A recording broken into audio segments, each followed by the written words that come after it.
Hey, I am MuchelleB, and in this video I want to share with you 5 things that I've started doing, stopped doing, that have increased the quality of my life. You guys really seem to like my things that have improved my life videos. This is kind of an unintentional spin-off about decisions that have improved my life this year. These are all things that I'd honestly been wanting to do for a while, and to actually do them it took like a random snap decision. Not really any planning behind it, but just like a, nah, this is the way life is going from here on. This is gonna be a bit of a chit-chatty video, so grab your peppermint tea or your beverage of choice, and I will move right along to my decisions. The first decision that I've made this year that has been impacting my life in a big way is no coffee, no caffeine. So at the start of our overseas trip that I went on recently, here are a few photos if you haven't seen them on my Instagram, I went into many a coffee shop after looking up how to ask for soy milk in whatever the local language was, and I found that half the places either didn't have it, or they didn't know what it is, or maybe I just couldn't say it right. Unsure. Except for some rare and exciting exceptions, it was extremely difficult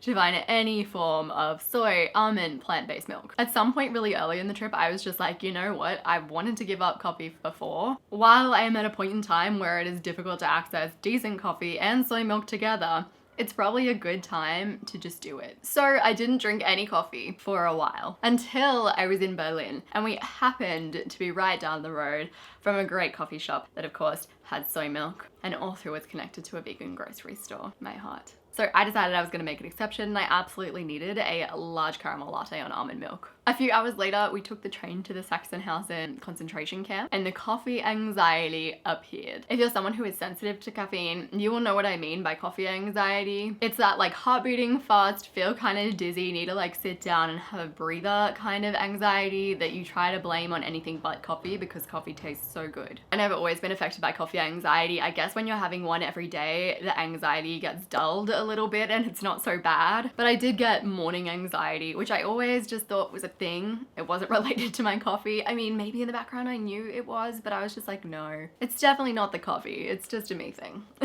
That short bout of coffee anxiety has left me coffeeless for a month, which for me is really good considering that the last time that I tried to give up coffee, I lasted about 2 days and then I started whining about headaches, dizziness, my inability to move in the morning, etc.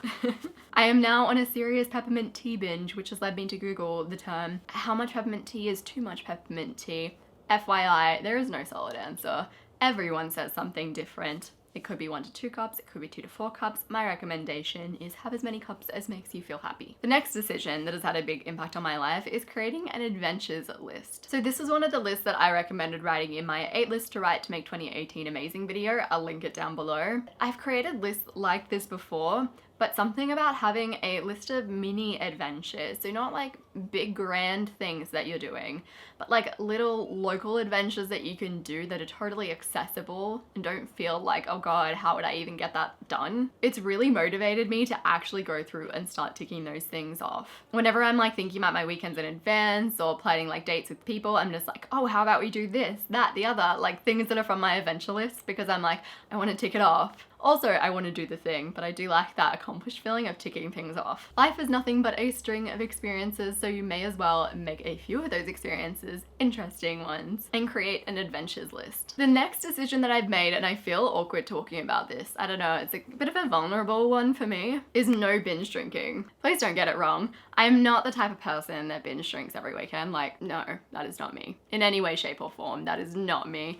If anything, my binge drinking, it usually occurs maybe like 4 to 6 times a year. Well, 6 is probably pushing it. But even still, I've made a decision that that is too much. Once again, while we were overseas, we were pretty much nanas for the entire 6 weeks. We often would wake up at times that were probably like too reasonable to be waking up at a hostel. We adventured all day and then would usually be soundly asleep before 12 or maybe a little bit after 12 if we were pushing it one night. And even that, for me, that's kind of wild. Like at home, I'm like, oh, it's 9 p.m, time to hop into bed and snooze.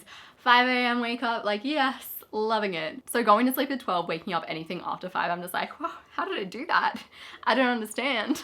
We had a total of 2 shrew party night, and 2 was too much. I've always had a really spotty relationship with alcohol. If you've watched my video on no drinking for 1 year, which was a thing that I did, it goes a little bit more in depth about it. I get really awful like hangover anxiety. Hangxiety is a new phrase that I learnt semi-recently. I get shocking post-drinking blues. My hangovers are terrible. Also, don't love drunk Michelle's decisions 70% of the time. At this point, I feel like there are so many reasons for me not to drink heavily that doing so is basically self-sabotage. And I get really stuck between the like, oh, but like it's just one night, you're just having fun, you're just living your life, which is reasonable and totally fine for any other person, like absolutely get that. But at the same time, like if it's affecting me so much, it's at the point where it's like, no, can't do this anymore, like we're done. So I did a year of absolutely no drinking, so that was my restriction, just like no alcohol whatsoever. And then the next year it was just like, oh, I'm just gonna focus on building a healthy relationship with alcohol. And really that didn't do very much to change my behavior. So I feel like moving back into an area of progressive extremism.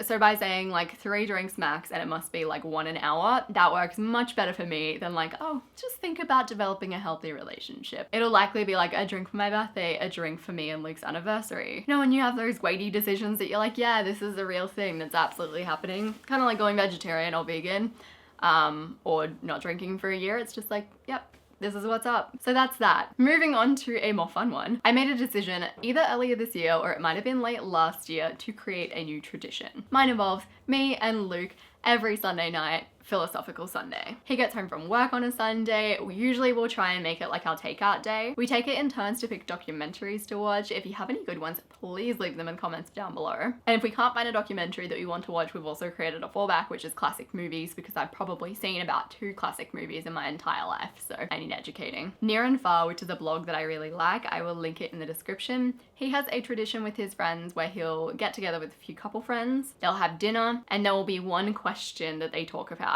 I love everything about that tradition. So they might talk about questions like, what's one thing that your parents taught you that you want to pass on to your children? Or something more practical, like how do you disconnect from your iPhone on weekends? A tradition like Philosophical Sunday lets me and Luke both get educated, so we feel like we're learning something. We're not on our phones, we're like fully present, spending time together. And they're just like really treasured times. Like I really like Philosophical Sunday as a concept, and I like spending time with Luke. It's a great time.